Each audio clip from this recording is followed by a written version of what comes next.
Yo, what's up mga kabulol? Blessed Sunday po. So guys, naglalakad kami ngayon. Guys, tignan nyo kung saan kami ngayon. Ang ganda ng lugar na nilalakaran namin ngayon. So sa mga dating viewers na nanonood sa mga videos ko, dito ako nagja-jogging. Kada ganitong araw, linggo pag walang pasok. Nung wala pa si Kenneth, ako palang mag-isa, talagang dito ko tumatakbo.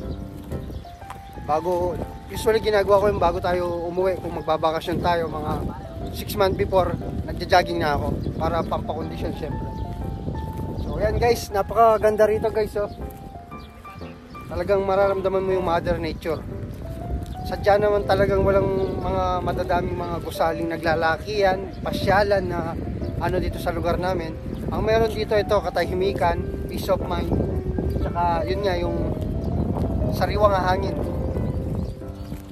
So pag nandito ka, pag gusto mong mapag-isa, may mga pinagdadaanan ka, dito ka makakapag-isip ng mabuti.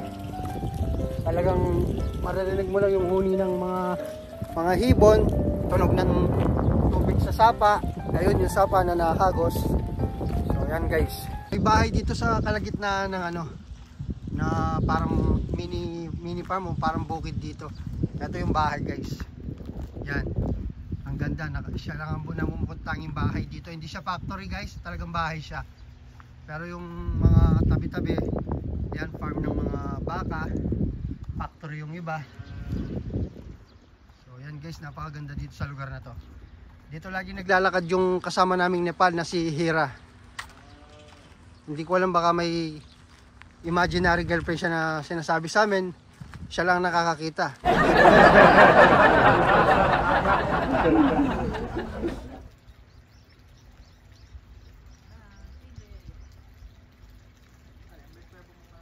So yan, medyo papalubog na yung araw guys. So tingnan nyo yung lugar namin dito, talagang napakalawak. Oh, wala kang makikita dito talaga. Kaya pag naglalakad ka dito, inabutan ka ng ulan, wala kang masisilungan. So yan guys, kasarap naman maglakad pagka ganito. Sa atin yung mga ganitong mga farm, yung kalsada dito, naku po, bako-bako. At hindi sa semento. Dito talaga napaka upgraded ng South Korea. Ultimo yung mga pagtatanim nila guys. Pag tinatanim nila yung makina na, although meron naman ganyan sa Pilipinas, pero malimit pa rin yung iba talaga nagtatanim mano-mano, mga tao talaga. Tapos pag nag-harvest din sila ng palay, makina rin. Kaya yung trabaho ng 10 tao, 2 tao lang, makina tsaka yung driver, operator. So yan, eto pala yung isang pinakamalaking tower ng Smart at Globe, kung bakit laging walang signal. Tanong tayo, Hindi ba si Hira yung naglakad na yan? Baka sa'yo. Ayun guys, so may naglalakad dyan, baka yung Nepal na kasama namin. Siya nga. Nakasombrero guys. So maglakad-lakad kami banda doon. Kami naglalakad at yung iba namimingwit din dito sa mga ganitong patubig na ganito. So ayun yung lugar namin dito. Si Hira nga. So yung kasama nga namin katrabaho. So yung naglalakad. So yan guys, yan po yung isa namin kasamang Nepal na si Hira. Sadya namang pag lagi ka nasa loob ng factory, loob ng bahay namin, nakahiga, pag walang pasok ng Sabado at Linggo, pag holiday, sadya naman nakakalungkot, nakakaboring. Pumapasok na dun yung ano na naiisip mo, kaya yan, naglalakad din siya, nakagaya namin. Kaya akala ng iba, napakadaling maging isang OFW. Kahit maganda pa yung bansang napuntahan mo, dadating yung time na ma-homesick ka. Kaya tiyaga lang at saka tiis-tiis lang. Lagi kong ining sinasabi na hindi naman permanente ang buhay natin. At hindi naman habang panahon andito tayo at malayo sa pamilya. Kaya grab na natin yung opportunity pag nandito na kayo. Mag-ipon, dadating yung time na makapag-decide kayo na mag-for good, umuwi na. Oh! 안녕하세요 친구. 어느 나라야? 어느 나라야? Nepal, salam. Or Para sa hinalawa sa'yo. We are catchy work ya. One company. Okay, we are walking like this. You walk there like this?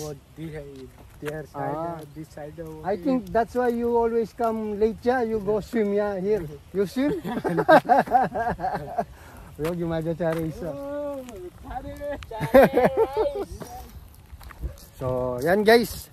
Boring din siya. Naiinip din siya sa loob ng kwarto kaya naglalakad din siya na katulad namin. Masarap din naman maglakad dito, ang ganda. Tapos makulimlim na yung panahon. Yung iba namimingwit. Pero yung kasama ko namimingwit to ng diklap.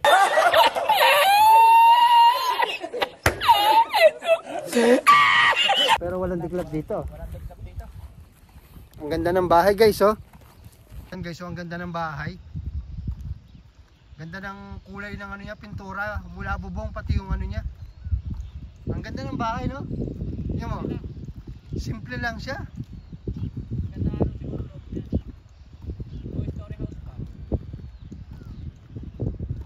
Oh, nasa North Korea na tayo. Malapit na tayo sa North Korea. Kaya dito maganda kung may bisikleta ka rin. Ha? Hindi ba ako dyan? Ano yan?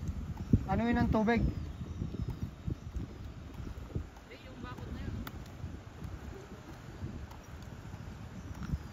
Ay, hindi na tayo pupunta dyan. Ilog na yan dyan. Maganda dyan siguro talaga.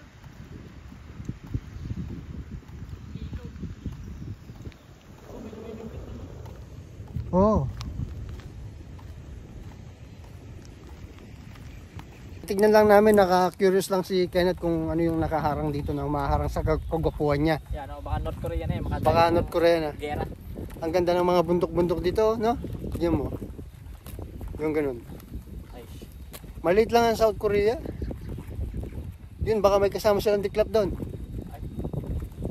Wala yun. Mga Pinoy yan. Oh, dito maraming namimingwit din guys. Kasi ano, ito sapa na to eh. Yan. Tubig na yan. Ba, maraming mga naka... Bike. Borderline ng North Korea to eh. Napapalaban ako kami ng gera. Hindi saluhin kong bala pag lumabas. Ganda oh. Ganda ng bahay, pati yung maliit na bahay na yan. Tingnan mo yung puti. Normal house lang eh. Ay, isa kami sa Pinas. Bigyan natin ng kapirasong montage. So yan guys, napakaganda pala dito. So yan, dagat yan guys. So hindi natin alam kung saan nagagaling yung tubig. Baka galing sa Taal Lake to. So yan. Kaya bawal pumasok dahil malalim yung tubig dito. Pag pumasok ka dito, wala ka nang lalabasan. Wala ka nang ano. Oh, ayan. Parang yung banda dun malalim, no net? Malalim banda dun. Talagang dagat na. Tapos ito lang yung part na mababaw ng konti. So ayan. Oo. Tsaka bundok na po yung mga katabi niya guys, kung mapapansin nyo. Ayan o. Bundok na po siya.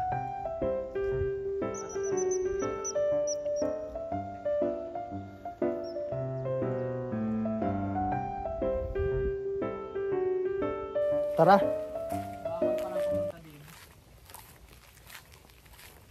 Ayun o, may nakalagay.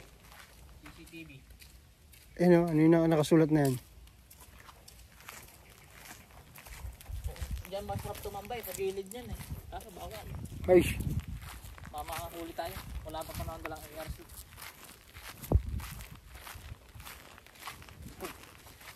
Bakit dabako? Dagat lang. Dito kaya ganyan kayaman ng Korea. Pag dagat may dabakudan. Ang kapa. so ang daming nagja-jogging dito pagka ganitong oras.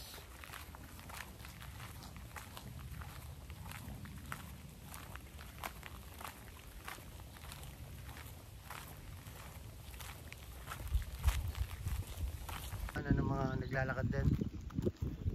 Ayun. Tapos yung iba naman ayun namimingwit. Hindi ko alam kung may huli na. Yun. Tapos yung iba naglalakad papunta rito, pasalubong dito sa mga guwapo. So yan guys. Nagja-jogging. Nagja-jogging guys. Dito ko makakita nagja-jogging nakaginto. Nakagold. guys. Ayan, oo. Yung isa talaga naman kailangan niya mag-jogging guys. Ang laki ng tiyan. Ayan o. Naku po, may dala ng bola. Booking! Hello, fans! Sa tiyan. Nagkapo tayo na yung agos tayo sa palaya. Nagis tayo dyan po tayo. Nagis tayo dyan. Bubuhay tayong umos na umos. Dito talaga, sa game ko nito, makakaipon ka. Dahil wala ka naman pupuntahan kundi yun. Ganto-ganto lang, lakad-lakad lang. Ganda oh. Yung view na ganyan, bibihira mo makikita sa Pilipinas yung view ganyan, no?